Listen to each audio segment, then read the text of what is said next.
Okay, welcome to this week's edition of Hit the Bar, the Shrimps fans panel. With me tonight, returning Allan, and returning after quite a break, we have Michael, and we have again from last week, James. I think if we've got a lot to talk about tonight, really, a lot of off-field activities as well, but if we can just start maybe with the Grimsby game. To me, it looked two poor sides for a long periods in that game, but in the end, fair enough result, Allan, do you think? We got a point out of something that we didn't think. We all turned up, kicking off, thinking, come on, 3 points here. And within the first 90 seconds, we're 1-0 down from a simple goal. It was like mountain to climb after that. We got back in it. We had a couple of chances at the end. Could have snuck the 3 points, but you take a point at home, wouldn't you? Yeah. That's it. Well, you would in the end. I mean, we've said that we're going to give up predicting Morecambe results because when we play teams that we're confident that we should beat, we struggle, and then yet when we play the better teams, we seem to do better ourselves. How did you see it on Saturday? Were there any performances you were happy with, or anything like that? Well, you got to look at the first goal, like you were saying. I mean, there's talk about being unmarked in the box, but there wasn't even anybody within about a street's distant of him. It was just unbelievable how much space he had in the middle. It was scary. But then the other flip side, of course, of that was how much space did he have in the middle to get the winner. And I'm still believing that ball's in the back of the net. It's like if people say your granny could have scored that. Yeah. You mean theirs or ours? Ours. No, the 2-1. Yeah, they had their chance as well. Yeah, of course. I mean, again, that down the side, Senior and Edwards still look fantastic players for us, and Senior particularly. I can't see anybody stretching him for player of the season in my book, but Edwards is that run that he made from his own half took everybody else on, and that ball in for Jordan at near post. How much has he done that since he's joined us? It's fantastic. Yeah, he's a quality player, isn't he? Yeah. Disappointing, obviously. I thought Larson, really hasn't come into the side and made his mark. He was doing a bit more running around, I thought, on Saturday, but it'll be interesting to see how he develops out, because I'm assuming, given he's from a Premiership side, there's an expectation that he plays. Yeah, because most of the ones, that's the reputation we've got, isn't it, this season and probably previous season. You send your players to us on a loan, and we will play them. We're not going to sit them on the bench. James, any outstanding performances apart? We've mentioned Edwards and Senior. Anybody else catch your eye, or anybody disappoint you in the Grimsby game? The referee certainly disappointed me. I think he disappointed their fans as well, to be fair. I think first half, the referee completely spoiled the game. There were some absolutely atrocious officiating decisions in the first half, particularly. To be honest, it wasn't an outstanding performance. We could have gone on to win it, but so could Grimsby. They missed some woeful chances towards the end of the game, just like we did, and it was really frustrating to see Jordy Hewler miss in the manner in which he did. He's not had much football, to be fair. Of course. A little bit of composure. So yeah, that was a shame. It was quite funny from where I was watching the game. Jed Brannan had a touchline ban at the weekend, and he'd come down from the executive box and was stood in the press area, and I said, "Gosh, Jed, the net was bulging." I said, "Oh gosh, I know." Yeah, it's shocking. But the one for me, I thought Farron Rawson played really well. After a little bit of a shaky start, I thought he judged everything really well. A couple of the interceptions that he made when they were playing the ball forward to their strikers. I think the things that disappointed me most was probably the two young lads in the middle who have been bullied up for the last few weeks.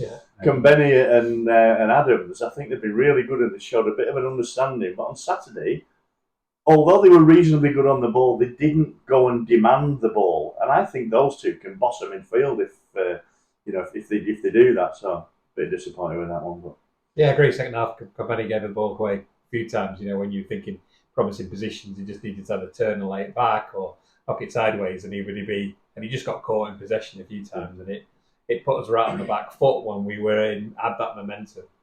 He just maybe he's just a bit young in that kind of side of his game. Needs to improve. Just one of those days. Looking forward, we're not going to predict because we've learned that that's a foolish thing to do in Morecambe, but a tougher proposition on paper at Crewe. How do you see us going there? Well, Crewe are the form team at the moment, aren't they? They're the team that's climbing up the top and keep winning. Everybody else around the top is losing. Crewe are there. I don't want to say we'll go and do something there, but you just think about it. Yeah, we've got Crewe, Crawley at home, and then Wrexham at home. So 3 games in basically in a week, haven't we? What we'll get from them, I don't know. Would he take 4 points? Would he take 5 points? Take 9. Take 9.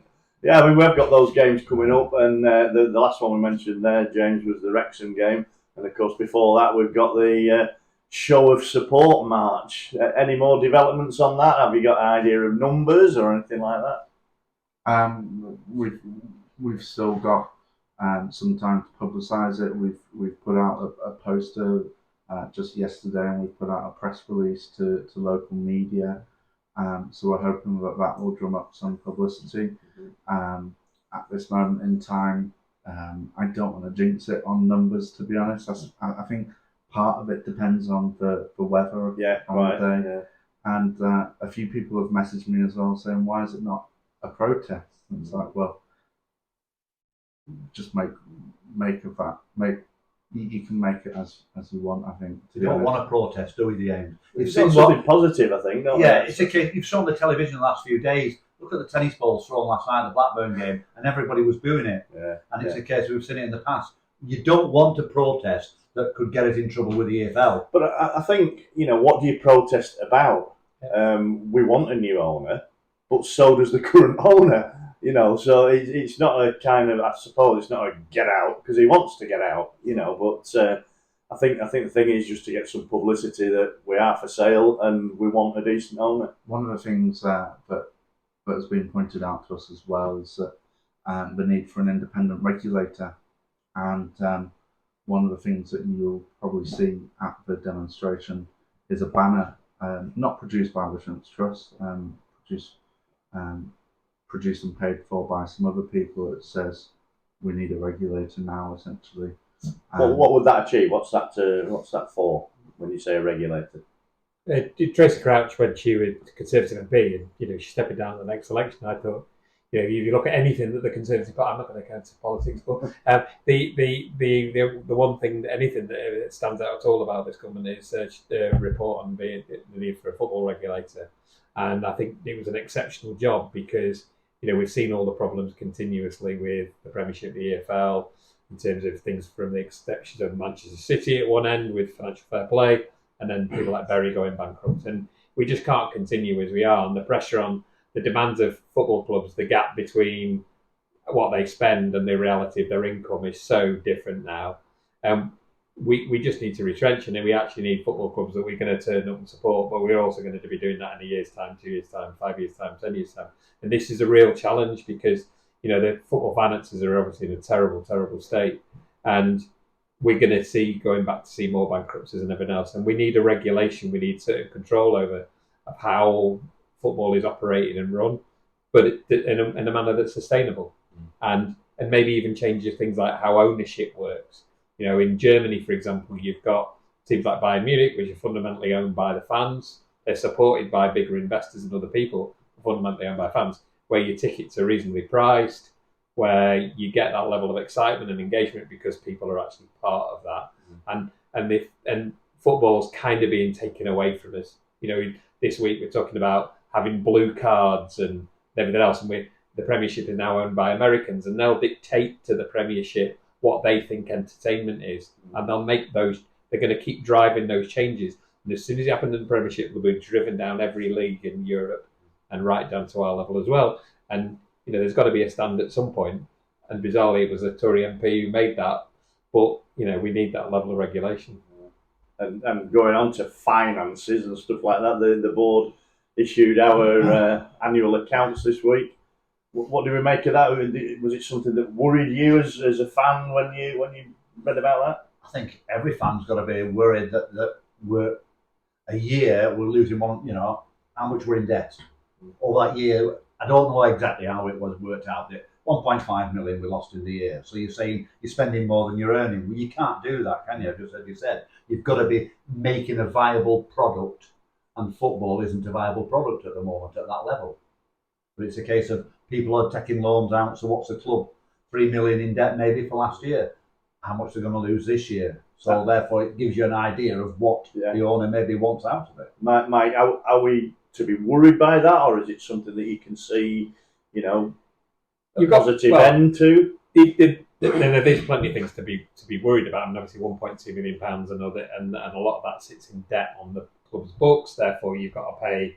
That interest levels won't be cheap. It won't be the 4%, whatever the current level of interest rates are. It's going to be more like 10 plus.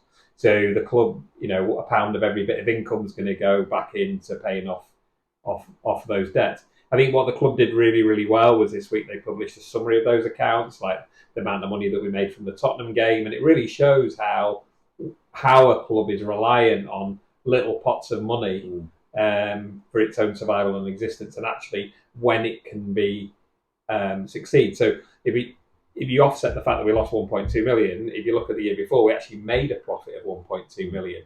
And what can we actually learn from that season?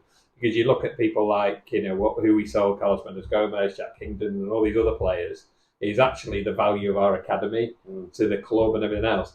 But going back to the viability point, Forest Green Rovers got relegated, lost 1.4 million.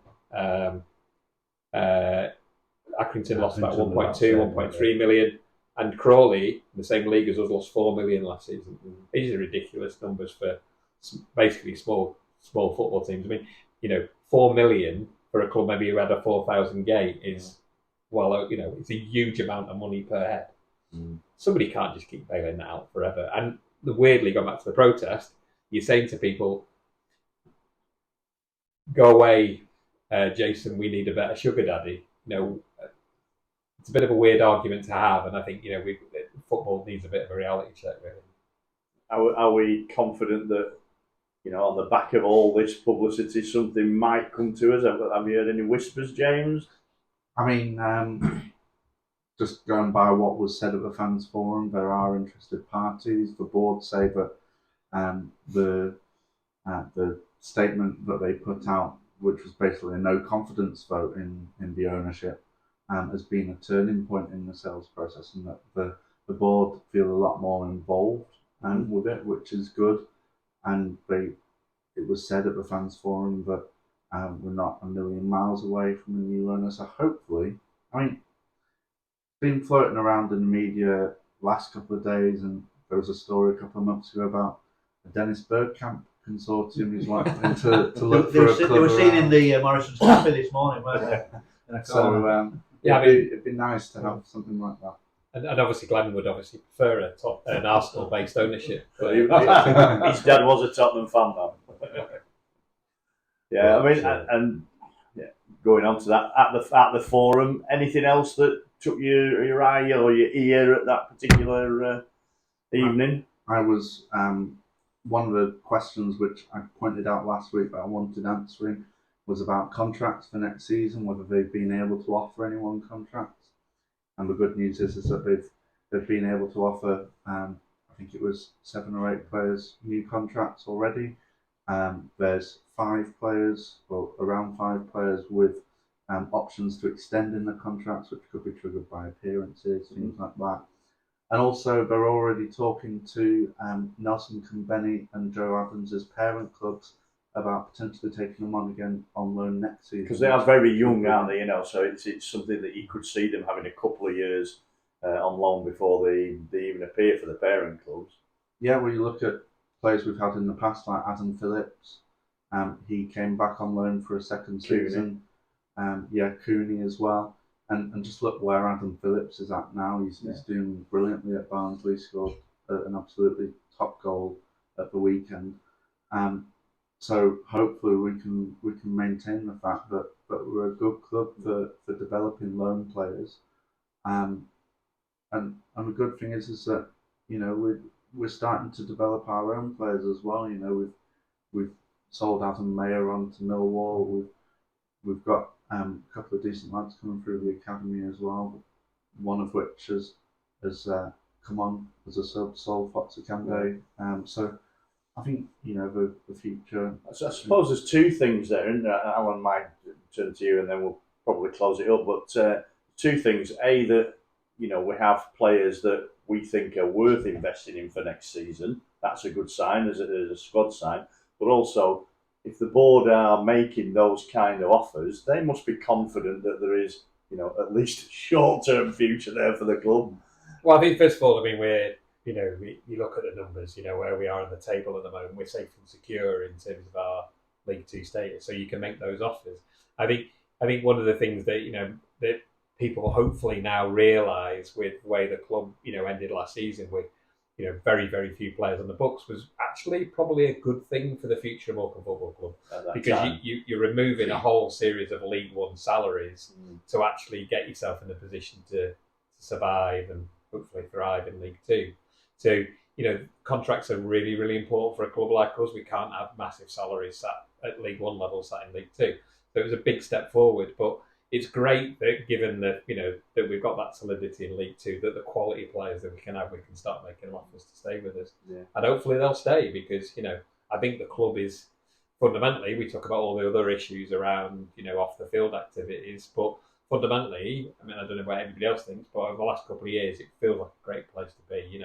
It's great to see in League Two 4,000 crowds on a regular basis. Feels like a very, very different place. Do you see that? Do you see a difference over these last couple of years with the cheaper season tickets and bringing back maybe that family feel? Or? Well, I don't know about the family feel. Yes, you do see families there, and it's good to see families there. We haven't got a problem, I don't think, with the fans. All the fans are behind the club, and I think the thing is, there's no talk at the moment of relegation. No. How many years do we go by at this time of the year? We're going looking down, working the points. If we win that one and we get a point there, we're not even thinking about that. Everybody's thinking, okay, do we still have that game in hand? Yes, because we played last night. We still have one more game, but we are looking up, and that is a bright thing, that positive thing for Morecambe at the moment. We are looking up. We are safe, and next season, yes, can we get 6 or 7 of these players that are ours or on loan? And they're worth keeping. They are worth keeping, aren't they? We all wondered when we lost the loan players who were going to get in, and we've got some loan players in. You're thinking, I'll tell you what, that lad could be good. That lad could be good for us. Yeah. So whoever picked him, whoever sorted them out, let's keep them and let's keep looking up. Do you see positive going into the end of the season? Yeah. To go back to the ownership thing, I just think we'd like somebody sat up in that box who loves the club as much as we do. Yeah. Who turns up and watches a game and goes, you know what? Even if we've got the same budget as we have this year, we've got somebody there who, like a Rob, like these kind of people who have it Morecambe in their blood and want the best for us. And I just think that's a psychological thing that we're better all round, really. Yeah. And we've got that there. Yeah. Whether it's people like that who end up owning the club, or whether somebody else comes in and embraces all that and has that as a network of support around them, that's what we're looking to achieve, aren't we, James? Absolutely. We've got a good board of directors who run the club. Despite the fact we've made such a huge loss, it's still a well-run club, though, isn't it? Relatively, it's still a well-run club. We've got a good board of directors. We've got a good bunch of staff at the club. We've got a promising manager. And very supportive fans. I think that was a good point that Allan made. Yeah. There's no get the board out. We all understand what's happening. Yeah. And yes, we want a new owner. Absolutely. So if anybody's watching this, there is a club for sale. Come and buy it, invest in it, and you've got everybody behind you.